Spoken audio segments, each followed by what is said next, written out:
Welcome to episode 326 of In Touch with iOS, the show that talks about iPhone, iPad, Apple Watch, Apple TV, and related technologies. I'm your host, Dave Ginsburg, and I have Jill McKinley back on the show. How you doing, Jill?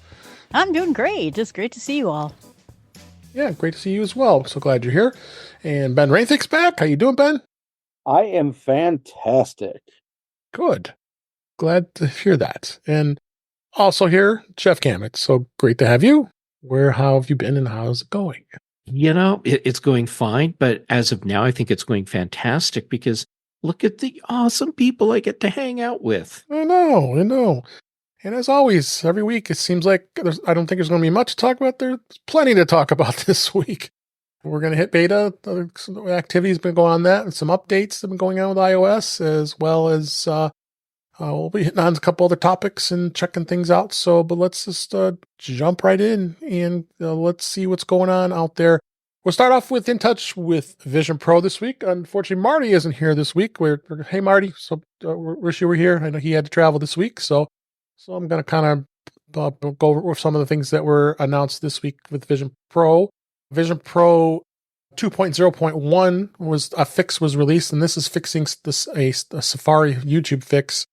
It was just a very minor update when of Vision Pro 2 that came out in September, a month ago as we record, and only 3 weeks after that. So it can be downloaded on all Vision Pro headsets. I just installed it, but actually, I'm running beta, so I didn't install it. So it just has some important bug fixes, and the big thing was YouTube video player in Safari may freeze. Safari, I haven't seen that, but you also had some messages may unexpectedly quit when you are replying to a message with a shared Apple Watch face. So it's out there. If you're not running beta, make sure you go install this update. So it's pretty important. It's got some good fixes this week. And speaking of beta, they did seed the third beta for VisionOS 2.1. Not much to know of really what was included in this in 2.1, but there are features that Apple has not yet released, such as the option to use a larger ultra-wide screen for your Mac virtual display, as well as supporting multi-view in the MLB and MLS games. So if you're running beta like I am, go check it out. I decided to live on the edge on Vision Pro only because it's not really that much of a life-threatening device. If I don't have it working properly, I can always revert back to it. It's not like your iPhone where it is mission critical.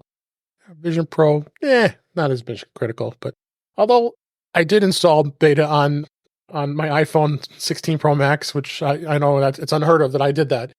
But I just was growing very tired of all these bugs that are in 18.0, so which we'll talk about now in just a second.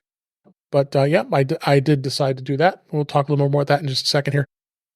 And last story I want to talk about here, this was an app that was on, and I just discovered it not too long ago, and I wish Marty was here to tell us a little bit about it, but this was an app called Juno, and this was an app that was designed for watching YouTube on the Vision Pro, which you could not do. You had to go to Safari in order to be able to watch YouTube videos.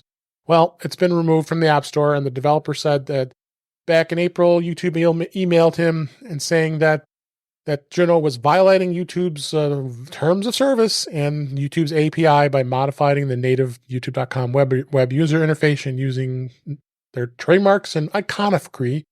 Iconography. Yeah, there I got. Thank you. That's it. That can be confusing to customers. So he did switch from using the embedded player to the website player. It made it clear that Juno was an unofficial viewer and explained that as a web viewer, Juno was not using their APIs, but they chose not to. But they kept pushing it. So it was removed in response to YouTube's complaint. So what a surprise! When you don't have something on there, and then come on, YouTube people, you should just create a native app and be done with it. I mean, come on. I don't know what you're waiting for. What they're waiting for is VisionOS to die. That's what they want. That's right. It's not going to happen, I don't think. So that is the news of this week with Vision Pro. Let's go on and talk about beta this week. iOS 18.1 Beta 3 is still out there. That has not been any updates so far. How's been your experience, Ben, with the 18.1 Beta 3 on your iPhone? It's been fine. It's one of the few betas in the cycle that actually works.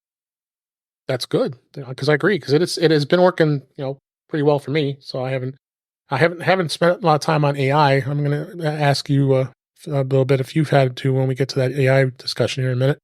So then watchOS 11.1 third beta was released, but then it turns around and got pulled because there were issues. So just yesterday, as we record this, users were complaining that the update caused Apple Watch to freeze or lock up until they restarted the device.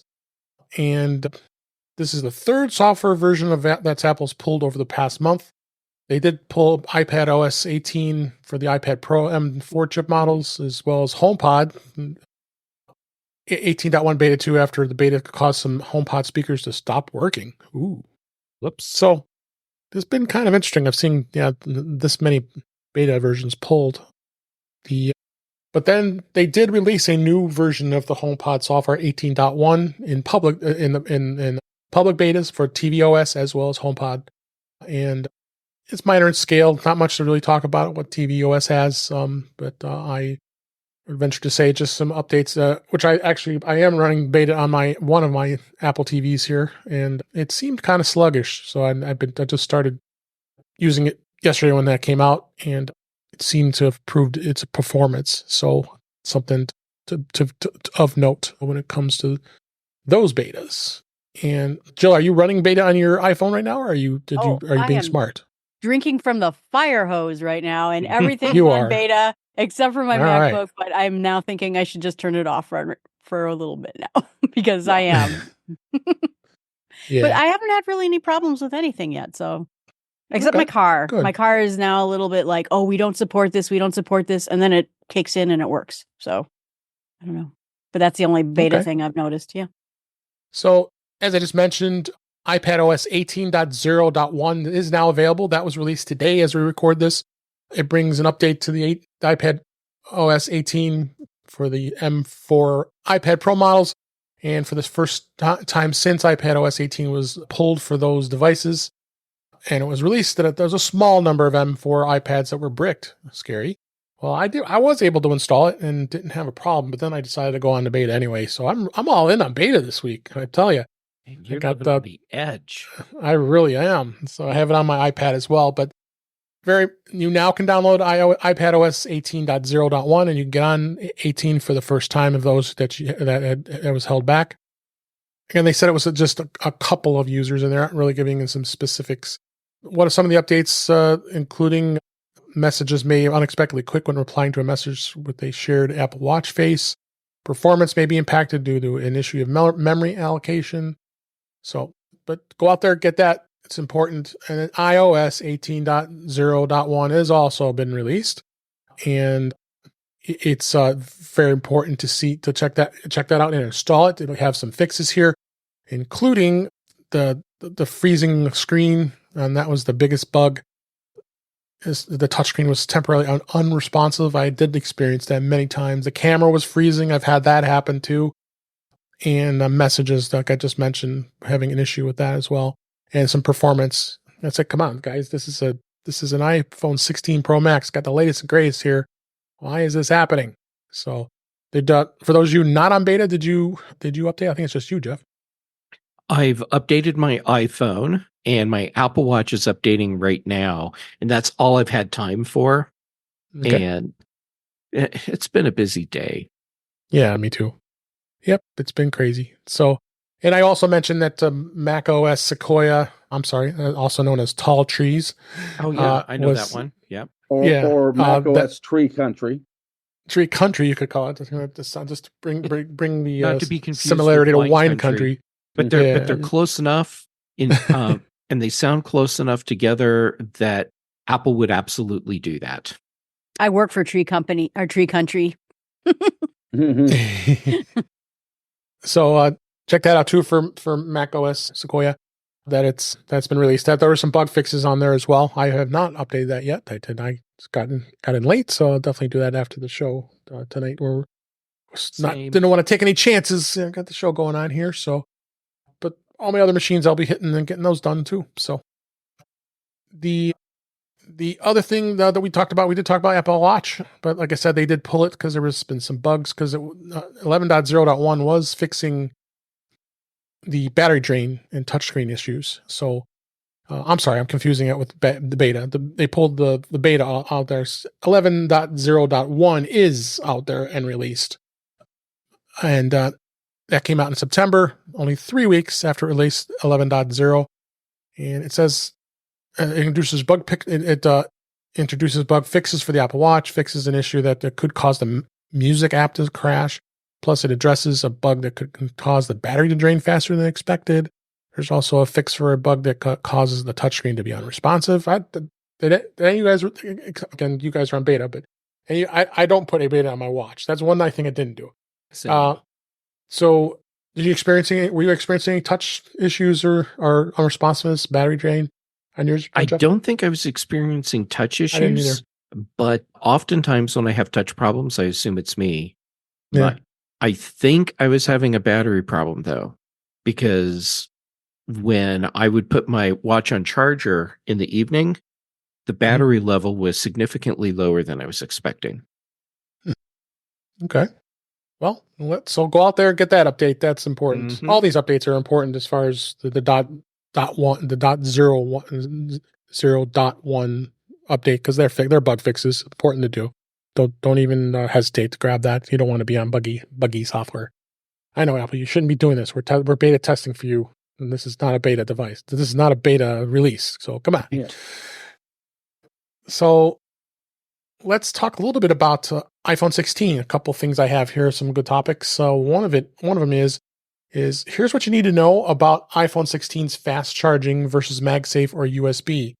Now we now know Apple doesn't include these power adapters with iPhones anymore, but all us these days, a lot of us have a lot of adapters. But the unfortunate part is a lot of us probably have a drawer full of the old 5-watt small little cube brick that is pretty much useless at this point.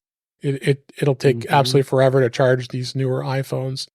So as we know, all the iPhone 16 models can charge with USB-C from 0 to 50%. It takes about 30 minutes approximately, and you need to have at least the 20-watt adapter or better for fast charging. If you already had an iPhone that could charge fast, you probably have the hardware you need, I'm sure.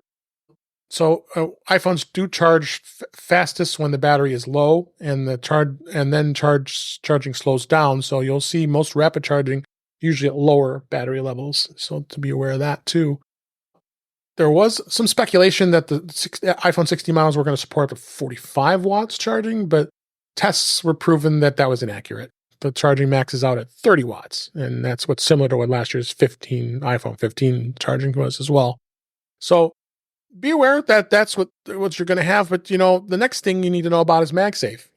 I've been using MagSafe all the time now. I don't use a USB-C connector plug. I have a MagSafe adapter on my bedside, and it's also a great way to charge things, and it charges a lot faster. Apple now has a 30-watt adapter that's now selling for $39, so it's a little higher than it was before. It's one of the newer ones, as well as you can get them in two different sizes, 1 meter and 2 meter of charging. And it's really a great thing to have having used one of these chargers. You guys use MagSafe charging? Well, yes, I use Qi too. Okay. And I have a variety of them between car and some fast, some slow. You're right. We have a whole mishmash of everything. Yeah, I guess that's fair. Yeah, I use MagSafe and everything else. Yeah. So Ben, explain Qi 2 real briefly for me, if you could, please. To put it succinctly, it's basically, it's iPhone MagSafe for the rest of us. Basically, they turned MagSafe 1 or iPhone MagSafe 1 into basically a universal standard. Yeah. That about sums it up. So good. So you want fast charging. You're gonna definitely want to do things like use the USB-C cables that are 20 watts or better. The MagSafe 30 watts or better. But there's a bonus. You can transfer files from the iPhone 16 Pro to another device very quickly. If you want to go pick up one of those USB 3 cables, that it's a 10 gigabyte transfer speeds. So you're going to have these drives and be able to improve that as well. So far. Jill, are you with which iPhone do you have? You have a 14, 15? Yeah, I have a 14. I'm That's fine. thinking. I want to see how AI turns out, but yeah, so I have some fast chargers for it, but not the new ones. Yeah. Yeah, because I think the 14 was still on Lightning, wasn't it? Yep, Lightning. Yeah. So some good information as far as that goes. So let's move on here. Most people are aware of the great camera app called Halide. They went and dug deep into the iPhone 16 Pro camera. All the developers tend to find and try to do an in-depth look at new, and Halide is no different. They wanted to look at the new camera technology that Apple had introduced. So the developer took over 1,000 pictures with the iPhone 16 Pro to examine the changes in the camera setup, Apple's imaging processing, and more. Now, with the upgraded 48 megapixel ultra-wide camera, the iPhone 16 Pro found that the photos have impressive sharpness, but Apple did not add a larger sensor, which is still going to not be the full level of detail that you'd want in a wide camera, but it has a much better sensor. For macro photos, the 48 megapixel camera does wonders for up close shots. I have not tried a lot of that yet. All this stuff goes. And as for the main camera, which Apple now calls a fusion camera, which I was stumped at the Mac user group on Saturday, remembering what that was. And Jeff was kind enough to remember that. He had my back on that one. It's using the sensor that had the same physical size of the 15 Pro sensor, but both 16 and 16 Pro have a fusion camera, whereas the 16 Pro had a larger and higher quality sensor. So the 15 Pro and the 16 Pro combines pixels that can produce a better 24 megapixel and 12 megapixel image, in addition to that 48 megapixel photos. So yeah, I'm seeing some cool things with the camera. I haven't had a ton of time to work on it yet. I really want to spend some time on it because they really made some vast improvements. I know you like Halide. I think most of you here, if not all of you, like Halide. What do you think on this, Jeff? I love when Halide does these deep dives into Apple's cameras because they're in the right place to be able to intelligently evaluate these cameras for us. So when they say, hey, you're getting significantly better close-up shots, that means you really are getting significantly better close-up shots. So yeah, for me, this validates what I experienced briefly when I was playing with the iPhone 16 Pro in store, which is that this is a really nice upgrade for the cameras. Yeah. You got any thoughts on this, Jill? I'm excited about the cameras. I mean, if I upgrade, it's primarily cameras, and I've loved that app for years because I'm an old school film. I developed my own film. I love the control. But I am excited about the photograph button too, because my friend is always kind of fumbling around looking for the button to take a picture, and I think it's going to solve all camera the control problems. button. Yep. Yeah, so I'm excited about it. Yeah. How about you, Ben? Well, I mean, honestly, with the Lux apps like Halide, and I'm completely blanking on the video app right now. Yeah.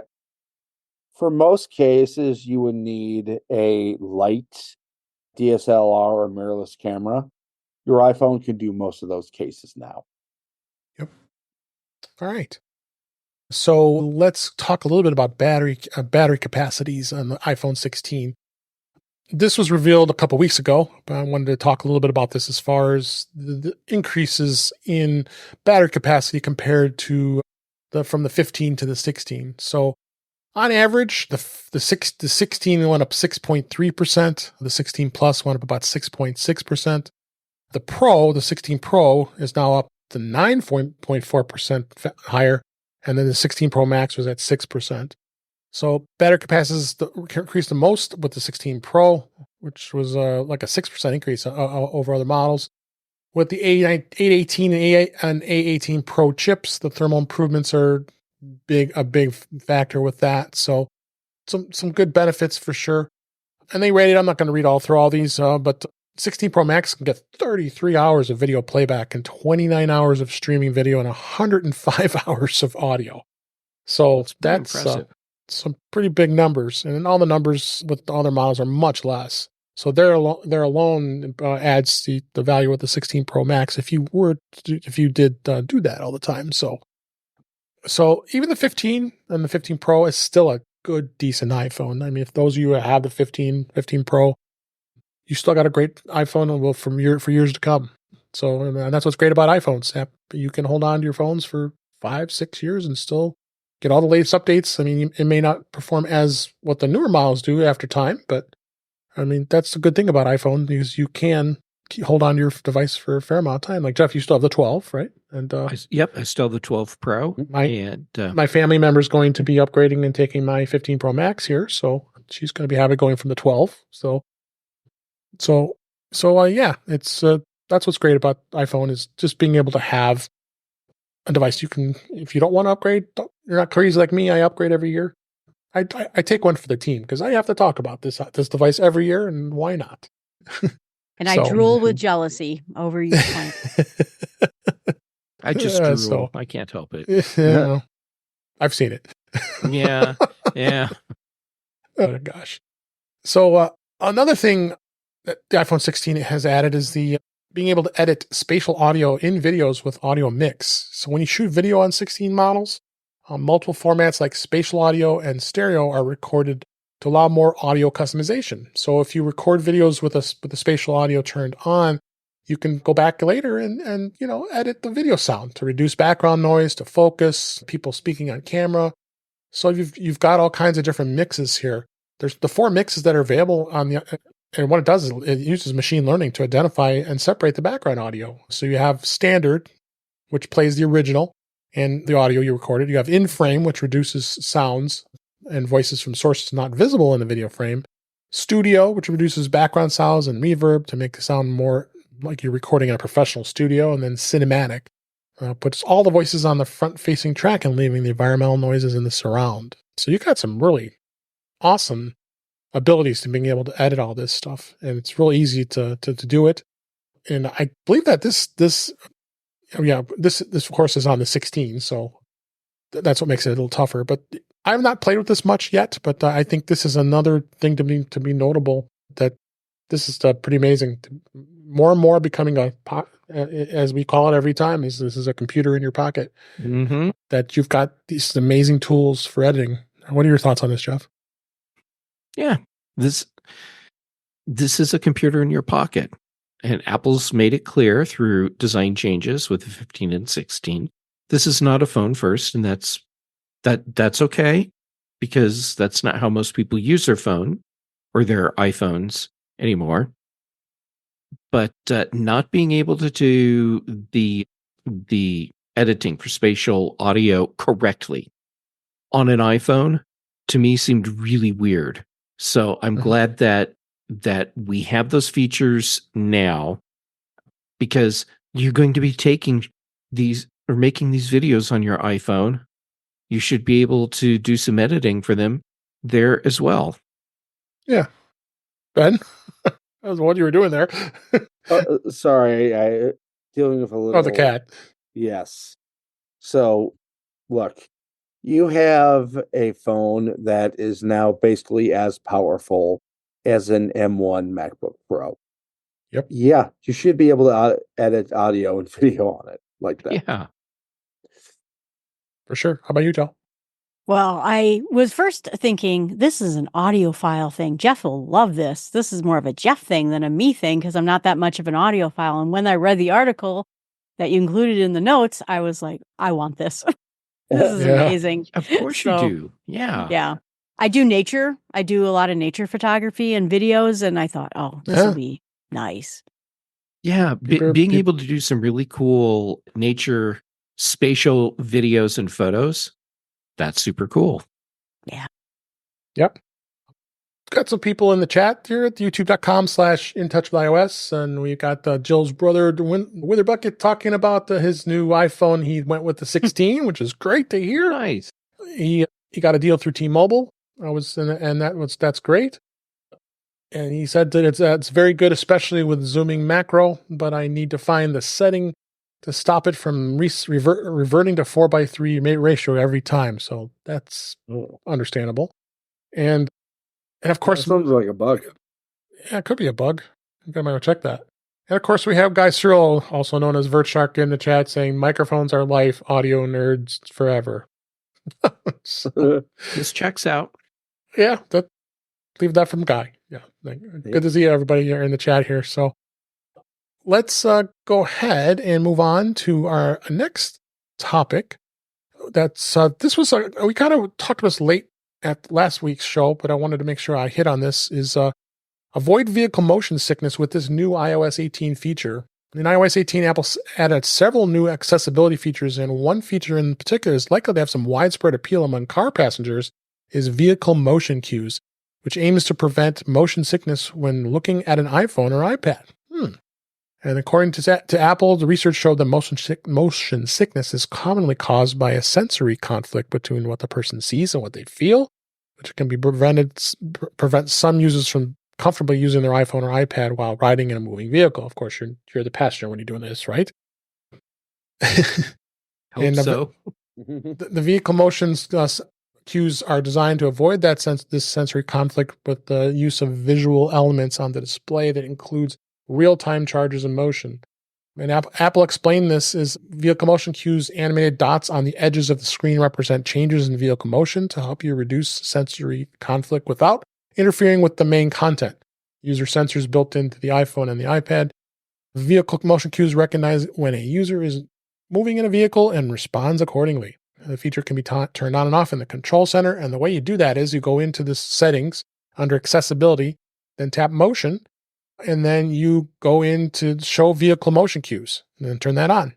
And then you can have it on or automatic or off. So this is a pretty cool thing. And you actually can put this in the control center too. So if we talked about that last week, all these great buttons that are available to be added into the control center, that might be something you might want to toggle on and off, because if you travel in a car and you're using it while you're a passenger, not a bad idea. So, and this I think is available. Yeah, this is on the 16. I think is what it has. I don't think it's available on other phones, iPhones. It's definitely. Or is it is it on the 15? Okay, so it must be. Most iPhones can do this because it's sensory. Or at least the 15 Pro Max.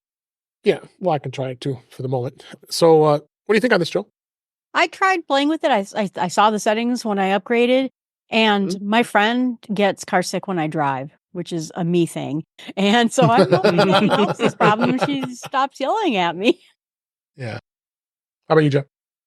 I like that Apple is taking into account that users are humans, and they are tailoring features for the actual device users. And it goes beyond the motion sickness thing. It's other accessibility issues. It's the health and fitness things that they've added. I said accessibility issues. That's not how I meant to say it. Accessibility features. There we go. And same thing for health and fitness. So good on Apple for doing that. Yeah. And you, Ben? Look, I'm one of those people who has pretty much kept reduced motion on from the beginning because, well, as is, iOS will make me sick. Anything Apple does to help those of us who do have motion sickness is definitely good on me. And, well, I just turned on automatic. So nice. Yeah. Good deal. So let's move on. Next topic here I want to talk about. There's a number of features that we may have all missed. And I'm starting to notice this too. Again, I haven't, we're so busy. I don't even have time to spend, but I starting seeing all these weird things that are happening. Like when I moved and looked at my watch, I got the border telling me that I've looked at it. And so, but they did add a lot of these new features in Apple Watch, and there's about 25 of them here. We'll kind of go through a few of these.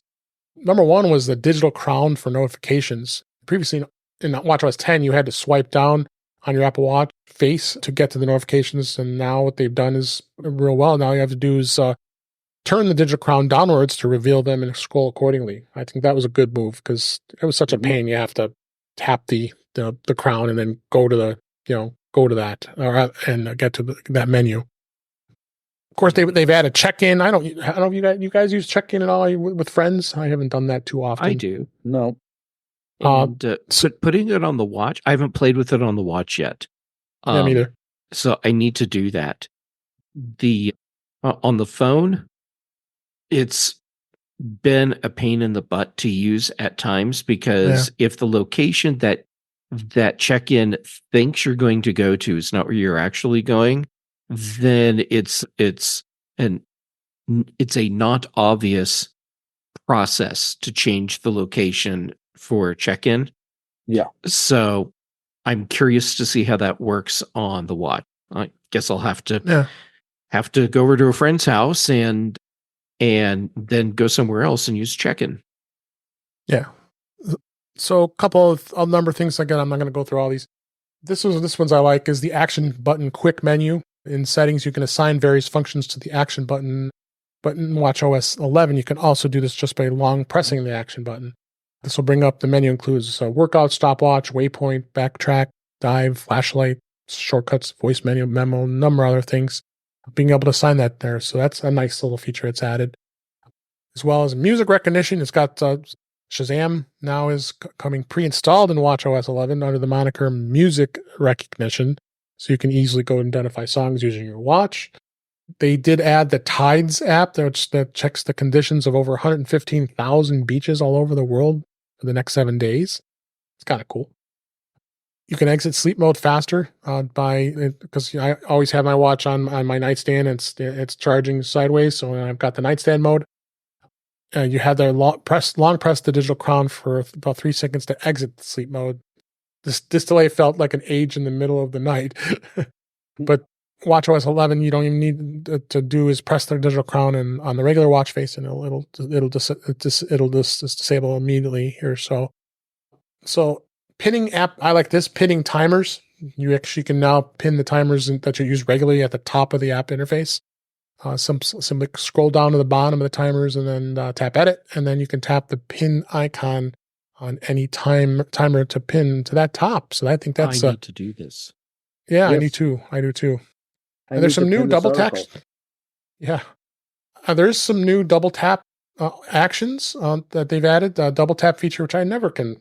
I got to see why it's not working. I'm doing it right now as you see me on camera, and it's not coming up. It's like hit or miss here. You used to be able to scroll through and navigate content in any Apple app, including weather messages. You can now even use double tap to dismiss a timer that ended. Apple has also opened up double tap to developers with a new API, so you can expect some third-party stuff added to this too, which is kind of cool. So, and then they did add the vitals and tracking options in the Vitals app. And so you can do things like health data, like oxygen levels when it's available, the wrist temperature, respiratory rate, heart rate, and it's all in one app here. So they did recustomize the play view, which that's kind of threw me off because you're so used to when you're playing something and all of a sudden it shows on your watch and oh wait, that's supposed to have a full screen. Oh no, it doesn't have that anymore. So it just kind of shows as a small little now playing view here. You also can play audio through your Apple Watch speaker. If you have a Series 10 or an Apple Watch Ultra 2, you can do that. So, and you can change alert tones. So you can have, and there was live activities in the Smart Stack. So if you can, any activities that you're having going on. So there's a lot of new features that they've added in the Apple Watch. It's just people aren't aware of it. So yeah, just check the show notes with this article that we talked about here. But I think there's some great stuff. Was any of this stuff that you guys didn't know about, Jill? A lot of it, actually. Yeah. I've been doing a deep dive into this because I went camping last week and I was places without internet. And so I downloaded all my maps to my watch and went on these hiking trips, and I got a chance to do that. The other funny thing is I was walking around my campsite without a flashlight and like, oh no, I can't see anything. Wait, I got a giant flashlight on my wrist. So I got to test a lot of these functionalities, and I'm really enjoying what's coming in 18 on the watches. Anything else you guys want to add on this? Yeah. Okay. I was waiting for you, Jeff. Well, I was trying to formulate how I wanted to say this, and I figured it out. I wish Apple did more to make it easier for the average person to find and experiment with all of these new features. Mm-hmm. I have a feeling that a lot of new features don't get used very much because most users have no idea that they exist. Yeah. The biggest thing I do is go to YouTube and I say, what's new in 18.0 watch? And you find a ton of videos of people who did the deep dives and show you. So, but you're right, it is not well documented. Yeah. Well, I mean, pretty much in the keynote is, hi, Apple Watch still exists. Bye. Okay. One way to sum it up. All right, so check that out. You get you up to speed on all the new stuff that's on watchOS 11. Interesting. Despite some new ceramic shields, the iPhone 16 model is still a little bit vulnerable to drops. They do have a second generation of ceramic shield material that's Apple says it's even tougher than prior generation ceramic shield. Device insurer provider Allstate Protection Plans today published the results of their annual drop test and give a insight into the durability of the new iPhones. They tested the iPhone 16 Pro Max, which is Apple's largest iPhone to date at 6.9 inches, of course, and it continues to have a glass front and back. And though Apple has introduced a better ceramic shield material that's infused with ceramic for durability, there's still no match for a concrete sidewalk. They used a drop bot to simulate drops from heights of 6 feet, and they conducted several tests. The front drop test, it shattered the screen and had some visible scuffs along the titanium frame. And the drop rendered the phones unusable, though the haptic responses felt that could be repaired.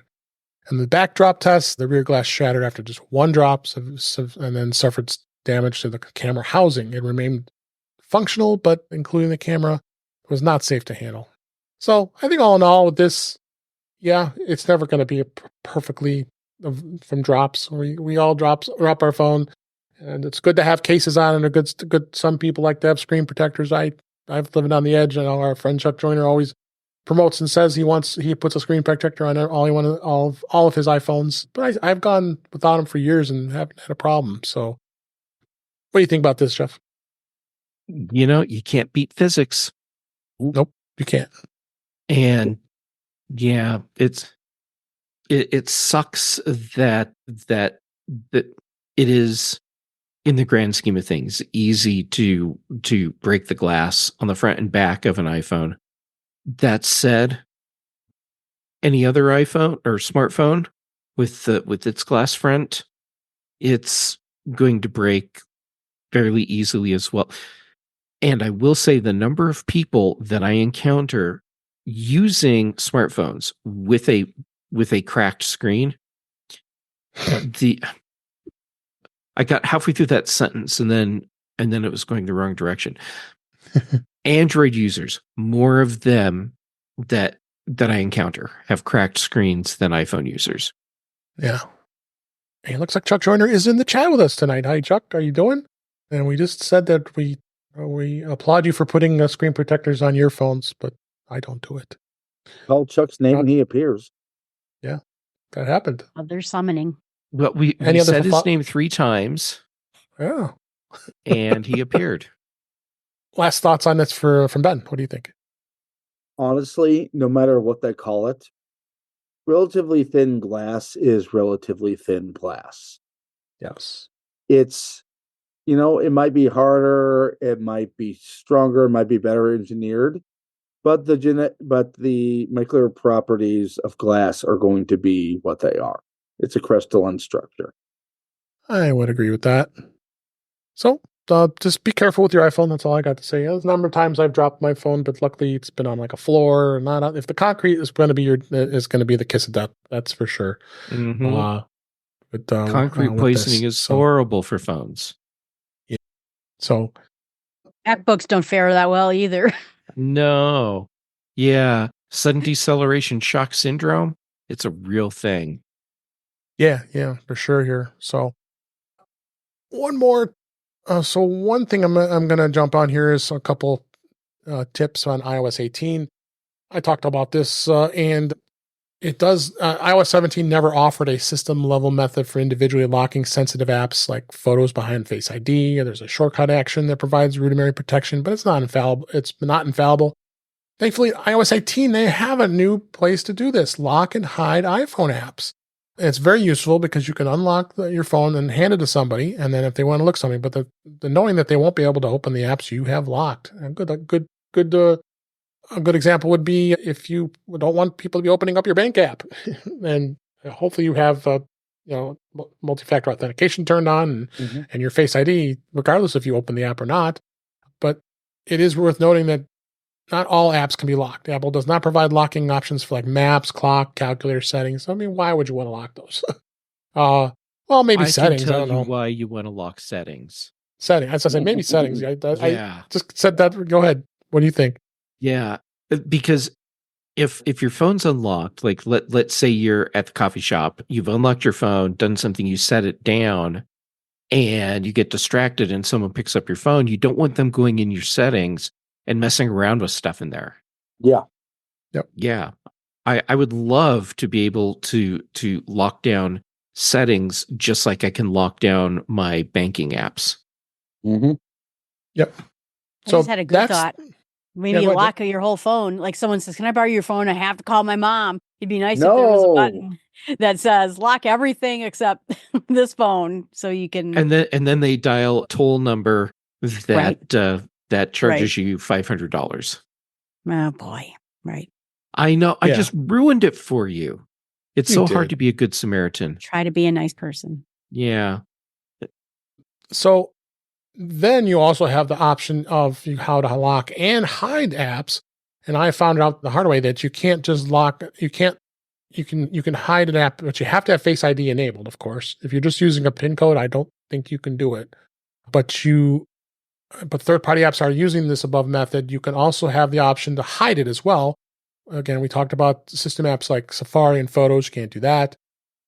And then the app icon name is removed from the home screen, but it'll show in the app library. So if you scroll over to the app library, there's going to be a little blank section there with all these apps, and you'll see the icon in there, but you can tap it, and then the only way you can get to it, actually you tap it, and then the only way you can get to it is by tapping it to open it, and then the Face ID will open it after that. So adding some extra added protection, and you have that option where it says hide and request ID.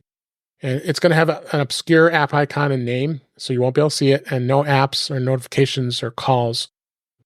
For this case, it was showing an example of the app things. It'll also restrict app notifications or calls when it's hidden. So, and then to unlock and unhide them, all you have to do is go back into the hidden, and then you can tap it and you can remove it. So this is a cool feature. I'm glad that they added something like this. Don't you guys think? Yeah. Mm-hmm. I wish it would have happened sooner. Yeah, I agree. I have one app I want to talk about. A lot of people were talking about this week. This was Jason Snell from Six Colors, as well as Dan Moore, and we're also talking about it. This was an app called Croissants, and it simplifies this social media cross-posting on iOS. And that's always been a debacle always, so trying to do these things. And very cool the fact that this developer has come up with a way to simplify the process of multiple social media sites, and that it's in the wake of Twitter's Xification. Many of us are dealing with a splintered social media landscape. So most of us are on Mastodon and Threads and Blue Sky, and there's so many. So for now, they've got this where you actually can go in and do posting on all three of those, as I just mentioned, Mastodon and Threads and Blue Sky, and there's going to be more coming. So, but you can do it right from an app, which is pretty amazing. Yeah. And this is a really cool app. It is free. You can only post to one social media site while it's free. But why not support the developer? In fact, he's offering a $59.99 forever license for it. So nice. And I would hope he's going to be able to add like other social media sites like Facebook, and who knows if they'll be able to get X, because how they are, how they did the APIs. So, but all the primary social medias, right? Instagram will probably be added at some point. So there's a nice little app, and I recommend checking it out here. The link's in our show notes with this article as well. So, all right, let's move on to the news for this week. This was big news this week, and I didn't really get a lot of attention, but a fair amount. Massimo's CEO resigns, raising speculation that blood oxygen could return to the Apple Watch. If you remember, that was the big lawsuit against Apple. Was the Massimo had the patent on the oxygen sensor, and they've now shut it off for all future later Apple Watches and all future ones. So right now, if you buy Apple Watch 10, you will not get it in the U.S. So it's there was some extra analysis about it, but the series of steps that could lead to this that he lost as the founder, that he lost the board chair and completely lost control. That involves unhappy shareholders and freezing out a board you disagree with. That'll do it. Do it. But like we said, hanging it in the air is a question. Will Massimo's board now be more willing to cut a deal with Apple to end this dispute? Because I think it's in best interest for both companies, honestly. I mean, Apple wants it back, but obviously they gave in and said, okay, we'll hide it. The good thing is all they did was they disabled it, so it is still available on the device, because in the EU you can still get it. So if you buy an Apple Watch in the EU, it has it enabled. That's why I was hesitant to upgrade. I kept my Apple Watch Series 9 because it does have it. I got it right when the watch first came out, and then shortly thereafter, then any of the newer stock, it was disabled. So, Jeff, I'm going to start with you. What do you think about this whole resignation? There's something's fishy with this company now. Well, I don't have any inside information, so I can only speculate. But my speculation is that he was ultimately given an ultimatum. Yep. And so he chose to resign. And I have a feeling a big part of that was his hard refusal to negotiate with companies, including Apple, maybe especially Apple, I don't know, about licensing. And I have a feeling that the board and shareholders, the rest of the company, they wanted to make something happen. And this is the first step towards that. Yep. How about you, Ben? Look, from everything I heard, this guy made the company public, but still wanted to run it like it was his own personal fiefdom. Mm-hmm. Shareholders got unhappy. They essentially staged a coup. From what I understand, he wanted things a certain way.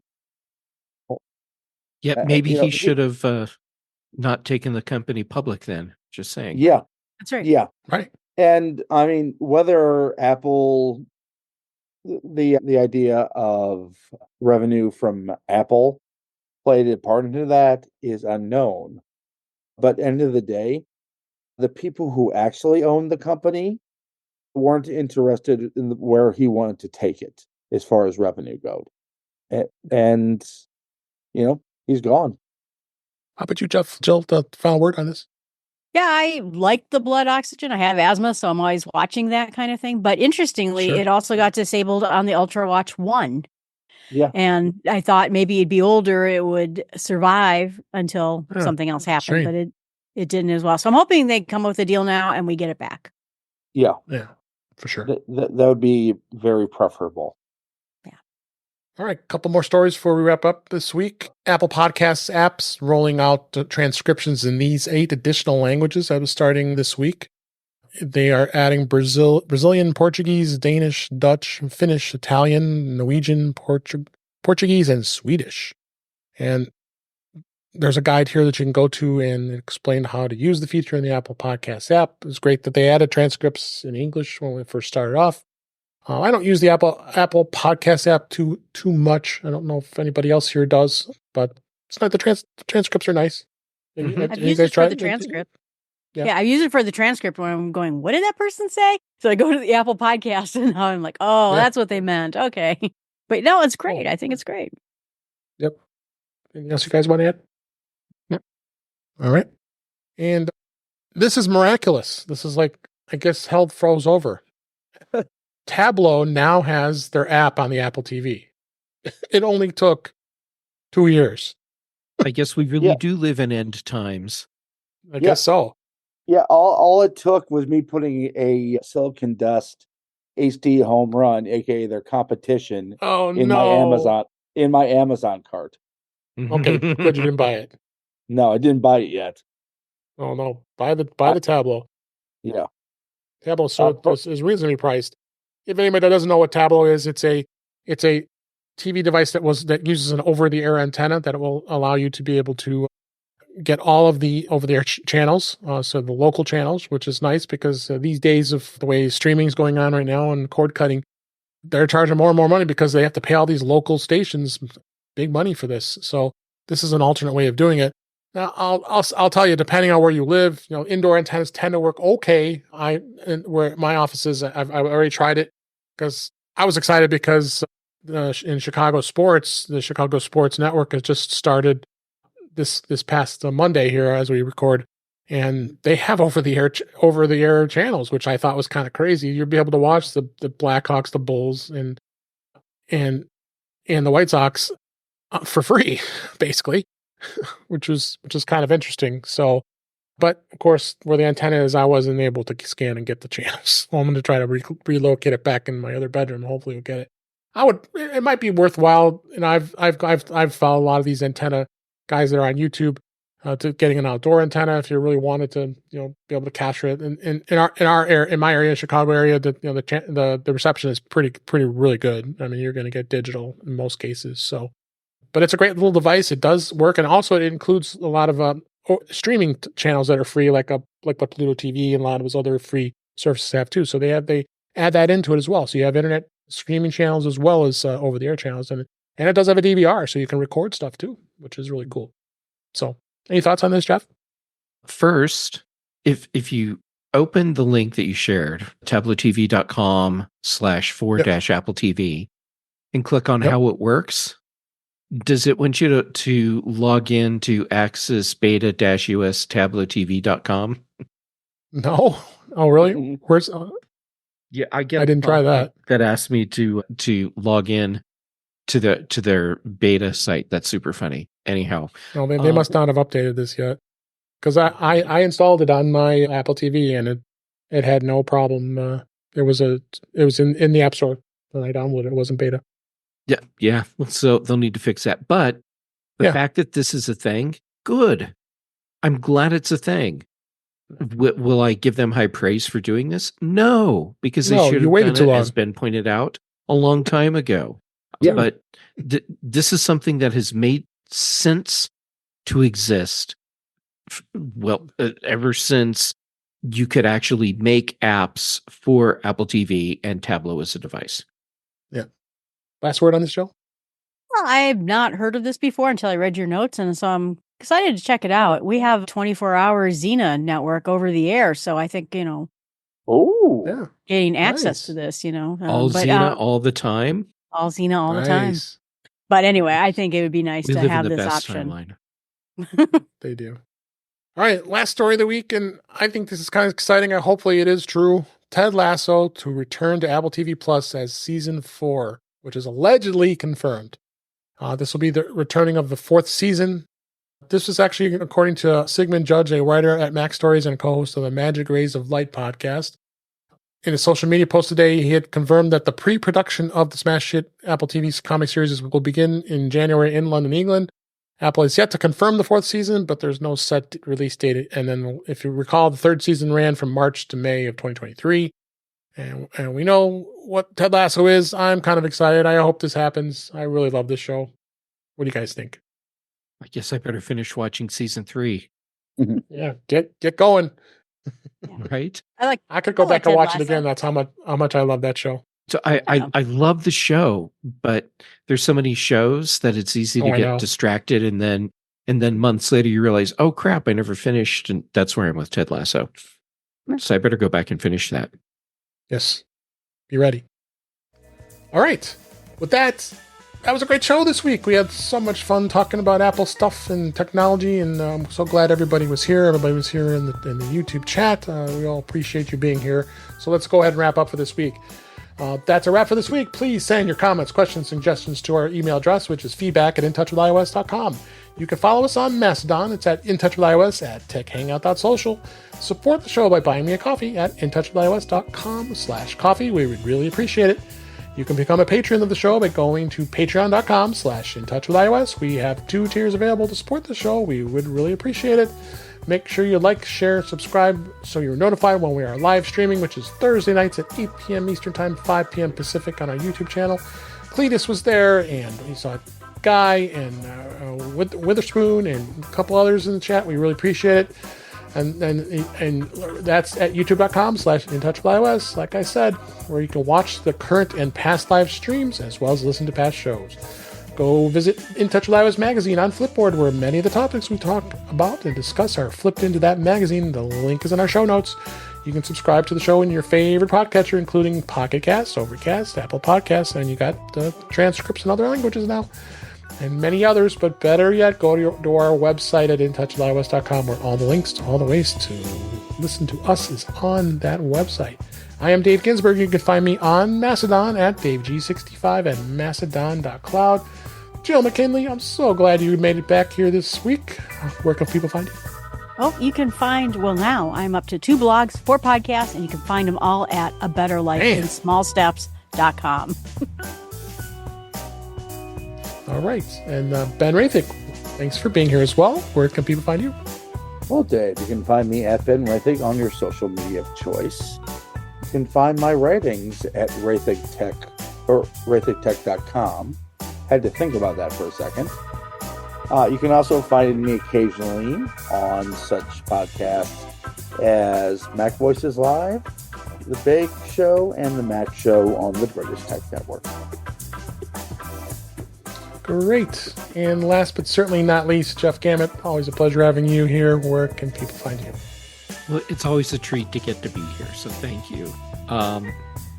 All right, for social media, I'm Jay Gamet everywhere. I'm active right now on Mastodon and Instagram. And then for shows, Tuesdays on Chuck Joyner's Mac Voices Live, here with you on In Touch with iOS on Thursdays, on the British Tech Network, the Big Show on Thursdays, the Mac Show on Fridays, then the Context Machine with Brian Chaffin, and Patrice Brendamore and I do Retro Rewatch.